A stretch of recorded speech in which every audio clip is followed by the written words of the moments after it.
Merhabalar. Bugün sizlerle GitHub'dan, ekseriyetle GitHub'dan çektiğimiz hack tool'larda terminalden çalıştırılma esnasında alınan syntax hatalarının küçük ama işe yarayan bir çözümünü göstereceğim. Aslında tek tuşla bu sorunu çözebilirsiniz. Çok basit. Hemen örnek göstereyim. Şu anda gördüğünüz üzere kök dizindeyim. Hemen OPT'ye geliyorum. OPT benim GitHub'tan Instagram Brute Force hack tool'unu çektiğim dizin, yani OPT'nin içine çektim repository'yi. Hemen bakıyorum, burada birkaç tane var. Instagram'a giriyorum.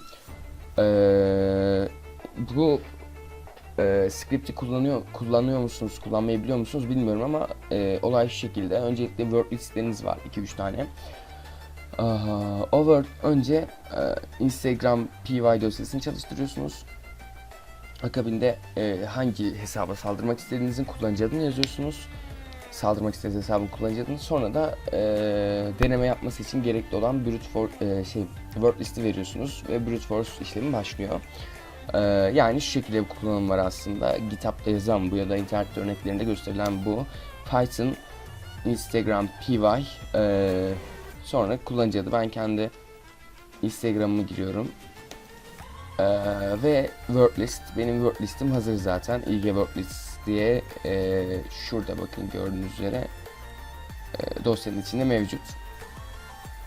Bastığım zaman evet, invalid syntax error hatası alıyorum. Bu çoğu tool'da karşıma çıkıyor aslında. Bunun çözümü şudur. Çok basittir. Python yerine Python 3 yazarsınız. Bakın Python 3. Çalıştırmak istediğiniz dosya, kullanıcı adı ve word list. Aslında Python yerine Python 3 yazdığınız gibi gördüğünüz üzere çalışmaya başlayacak. Bunun sebebi scriptlerin Python 2 ile uyumsuz olması olabilir. Python'da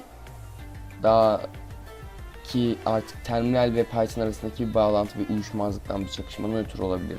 Belki kullandığımız Python sürümü zayıftır ama herhangi bir şekilde syntax error yiyorsanız GitHub'dan şuradan buradan çektiğiniz bir şey için terminalde çalışırken Python yerine Python 3 yazmanız yeterli olacaktır.